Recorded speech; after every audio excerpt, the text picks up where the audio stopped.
Distinguished guests, ladies and gentlemen, a very good afternoon to all of you. Before we commence with the witness of the joint declaration by both presidents, we are now distributing headsets and receivers. Please be informed that Channel 1 is Bahasa Indonesia and Channel 2 is in English. Channel 1 is Bahasa Indonesia and Channel 2 is in English. Please do not forget also to silence your mobile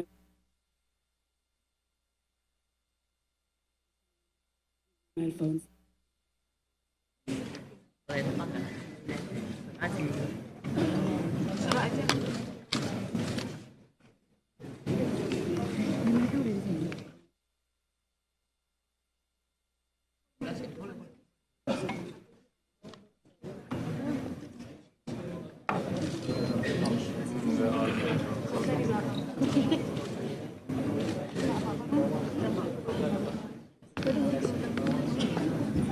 Shortly, we will witness the signing of the joint declaration by both presidents, President Joko Widodo and President Rodrigo Duterte, on cooperation to ensure maritime security in Sulu Sea.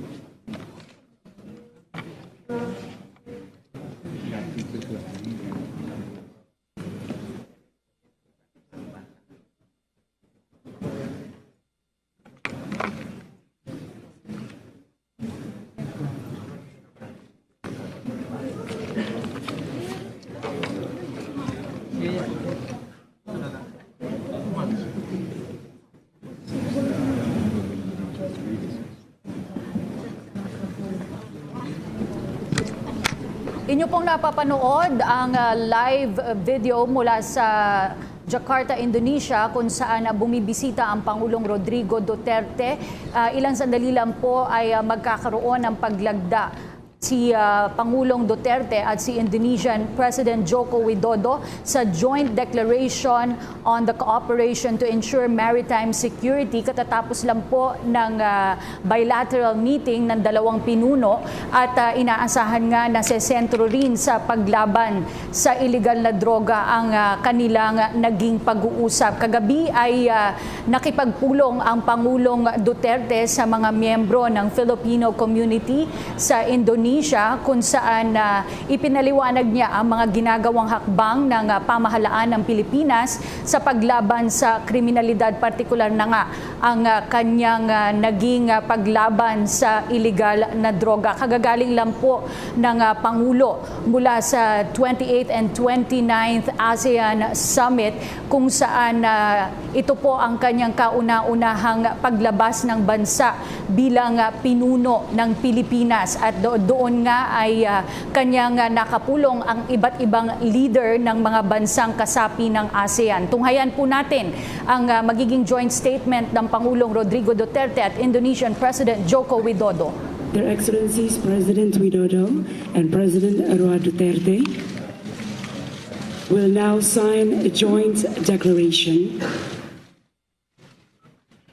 by the President of the Republic of Indonesia and President of the Republic of the Philippines on cooperation to ensure maritime security in Sulu Sea. We are now witnessing the signing of this joint declaration by both presidents. Exchange of documents will now take place.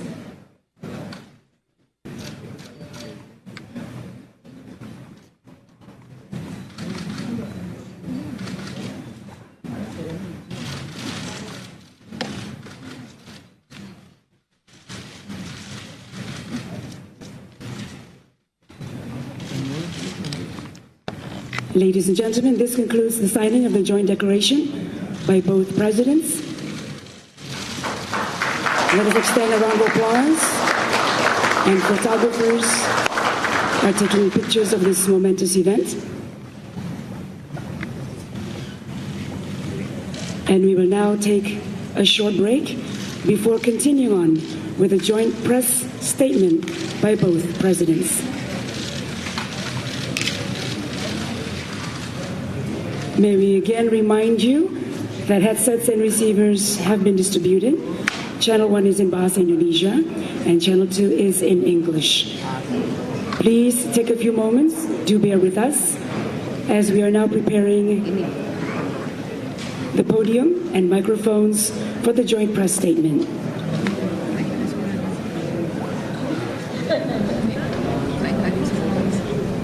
Natunghayan po natin ang paglagda ng Pangulong Duterte at ni Indonesian President Joko Widodo ng Joint Declaration on the Cooperation to Ensure Maritime Security. Ito pong pag-ensure ng seguridad sa mga karagatang kasapi ng mga bansang ASEAN ay isa sa mga naging pangunahing usapin hindi lamang ni Indonesian President Widodo at ni Pangulong Rodrigo Duterte, ngunit maging ng ilang mga bansang kasapi ng ASEAN. At isa nga po ito sa mga nabanggit din ng Pangulong Duterte sa kanyang pag-attend ng ASEAN katatapos lamang ng ASEAN Summit sa Lao People's Democratic Republic. At inaantabayanan po natin ang pagbibigay ng joint statement ng pinuno ng dalawang bansa. At matatandaan po natin na isa rin sa mga napag-usapan sa katatapos lamang na ASEAN Summit na siya ring nilahukan ni Indonesian President Joko Widodo ay ang mga paksa na may kaugnay sa seguridad at paglaban sa human trafficking at illegal drugs sa buong ASEAN region. At ang Pilipinas po ang magiging susunod na host ng ASEAN Summit na gaganapin po sa susunod na taon. At kagabi ay na-witness po natin yung pag-turnover ng chairmanship sa Pilipinas ng ASEAN 2017. At inaantabayanan nga po natin ang pagbibigay ng joint statement ng Pangulong Rodrigo Duterte at Indonesian President Joko Widodo. At kagabi ay nagkaroon nga ng pagkakataon ang Filipino community sa Indonesia na makadaupang palad ang Pangulong Duterte. At sa usapin na iligal na droga sumentro ang naging speech ng Pangulo sa harap ng Filipino community sa Indonesia. Pangunahin raw na hiningi sa kanya ng mga Pilipino ang pinaigting na laban kontra sa ipinagbabawal na gamot. At sinabi nga at ginit ng Pangulo ang kahalagahan ng kanyang naging prioridad ng kanyang administrasyon. At iginit niya na hindi niya aatrasan ang kanyang nasimulan ng kampanya kontra sa iligal na droga. At gayon din, nagkaroon ng kaunting usapin sa mga naging pahayag ng Pangulong Duterte bago siya umalis ng bansa patungong Lao PDR. At ginit ng Pangulong Duterte na hindi niya nais magkaroon ng kahit anumang tensyon sa pagitan ng ating bansa at ng Amerika, ngunit kanyang idiniin na isang sovereign state ang Pilipinas, kaya't hindi niya hahayaan na madiktahan ng sinumang bansa ang kanyang mga polisiyang ipatutupad dito sa Pilipinas. Inaasahan din na may ilang pang mga magiging aktibidad ang Pangulo sa kanyang pagdalo o pagtungo sa Indonesia, sa kanyang naging pagbisita sa Indonesia. Kasama rin ng Pangulo ang ilan sa mga miyembro ng kanyang gabinete sa kanyang pagbisita sa bansang Indonesia. Ilan sa mga ito ay sina Foreign Affairs Secretary Perfecto Yasay, Communication Secretary Martin Andanar, at Labor Secretary, DSWD Secretary Judy Tagiwalo. Kagabi dumating ang Pangulong Duterte sa Indonesia at bago ang kanyang pag-alis ay nagbigay ng pahayag ang Pangulo na sinabi niya na susubukan niya na maalis o mabigyan ng pardon itong ating kababayang Filipina na umano'y drug mule na pinatawan ng death sentence sa Indonesia. So ilan yan o isa yan sa mga usapin na inaantabayanan ng ating mga kababayan. Nakikita po natin, live feed po yan mula sa Jakarta, Indonesia, kung saan inaantabayanan po natin ang paglabas muli ng Pangulong Rodrigo Duterte at Indonesian President Joko Widodo mula sa kanilang sandaling pamamahinga at habang kanilang inaantay o habang inaantay natin ang paghahanda nila ng kanilang joint press statement.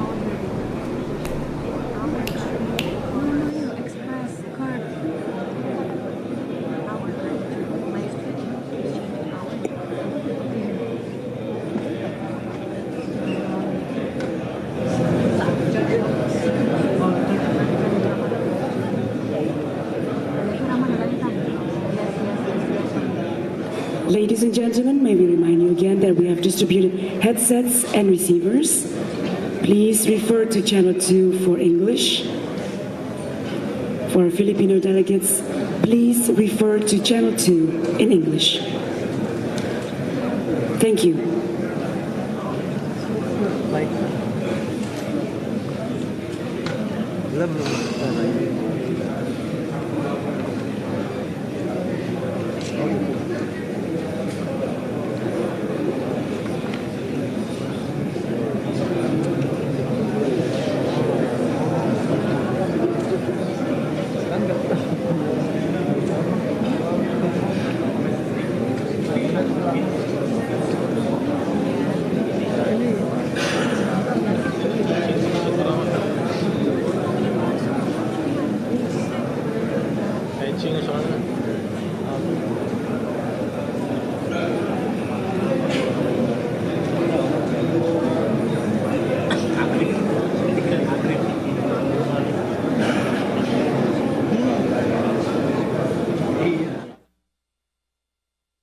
The President of the Republic of the Philippines.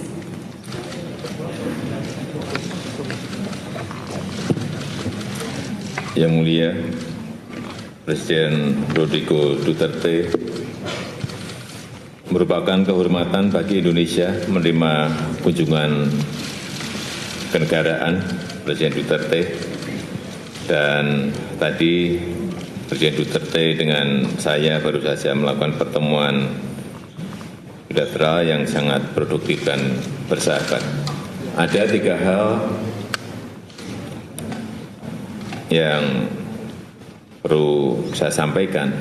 Yang pertama, saya ingin mengucapkan terima kasih kepada Presiden Duterte terhadap 177 orang calon haji kita yang bermasalah dan 168 sudah diselesaikan. Kami ucapkan terima kasih. Dan yang 9 masih di Manila, kami tadi juga meminta agar juga dibantu untuk secepatnya bisa diselesaikan. Yang kedua, kami juga ingin mengucapkan terima kasih atas kerjasama yang telah diberikan oleh pemerintah Filipina, oleh Presiden Duterte atas masalah yang kira-kira ada 700 WNI kita yang sekarang ini sudah berada di Saudi Arabia menunaikan ibadah haji, tetapi lewat kuota dari Filipina. Dan tadi Presiden Duterte juga sudah menyampaikan untuk juga ini bisa diselesaikan bersama-sama. Sekali lagi kami mengucapkan terima kasih. Kemudian yang ketiga, kami juga ingin mengucapkan terima kasih atas kerjasama dalam menjamin keamanan di Laut Sulu, dan kita harapkan ke depan sudah tidak ada masalah keamanan lagi di Laut Sulu, dan kita akan bersama-sama berpatroli untuk menjamin keamanan di laut itu. Saya kira 3 hal itu yang bisa saya sampaikan pada sore hari ini, dan saya persilakan Presiden Duterte untuk menyampaikan statementnya. Thank you, President. Your Excellency. Again, express gratitude for your warm welcome and the exceptional arrangements accorded to me and my delegation during my visit to Indonesia. I'm very pleased and honored to be in Jakarta. The Philippines considers relations with Indonesia as among the most important. And today we've taken steps to ensure that these ties remain vibrant and will gain greater depth and new dimensions. My meeting with President Widodo was very productive and fruitful. We discussed ways of strengthening existing bilateral cooperation and identified new areas of partnership, including maritime, security, and law enforcement. We agreed to encourage the earliest and effective implementation of cooperative framework to address security issues, which is really the most problem of the two countries. We express commitment to take all necessary steps to ensure security in the sea and maritime areas of common interest. As two of the largest archipelagos in the world, recognize the value of maritime cooperation, and we will explore in this area, particularly among the archipelago. And of course, arrangements between aquatic resources expertise and the shipbuilding industry. We also express serious concern over recent developments in the region, including the South China Sea. We call on parties to respect the rule of law and welcome the support of partners in efforts to ensure the security and stability of the region, especially the peaceful settlement of disputes in accordance with international law. We understand that peace is a necessary condition for growth and progress. I express appreciation for Indonesia's providing support to the Philippine government as we move forward with our peace processes. We also recognize the value of connectivity in spurring and sustaining growth in our countries. We discussed ways to boost air and sea connectivity and how to enhance trade and people-to-people exchange that can improve the lives, particularly in the area of the BRI. Both sides likewise view with great concern the threat of terrorism and violent extremism. We agreed to work together to prevent, arrest, and prosecute all those who seek to sow fear and terror in our societies. We share the deep concern over trade in illicit and illegal drugs and its impact on our society. We will seek ways to intensify cooperation and the campaign against this menace. We all will do our part in contributing with the aim of a drug-free ASEAN community. With the President chairmanship of ASEAN in 2017, I am glad to hear President Widodo's support for the Philippines. I look forward to working closely with him on regional initiatives and that will strengthen ASEAN. Certainly, the ties that bind the Philippines and Indonesia are long and enduring. The Philippines holds its relations with Indonesia as one that is truly valued. Indonesia is not only a friend, but a brother. Indonesia is assured of the Philippines' commitment to grow these relations in the years to come. I look forward to reciprocating President Widodo's hospitality when he visits the Philippines at a mutually convenient time. I look forward to working closely with my friend and brother. I add to just a few minutes, Mr. President. In 1972, there was this problem of oil, and there was almost a crisis. and there was rationing of fuel all over, including my country, the Philippines. I was still a student at the time when I read the assurance of the Indonesian government that not to worry if no oil would get to us by way of the Middle East. And they said that you Filipinos will be supported by Indonesia. You will have your oil and gasoline. For that, I just, as a vignette in life, to just inform how Indonesia has treated us like a big brother. And we will continue to maintain this valued friendship, Mr. President. Thank you, and I thank the Indonesian people.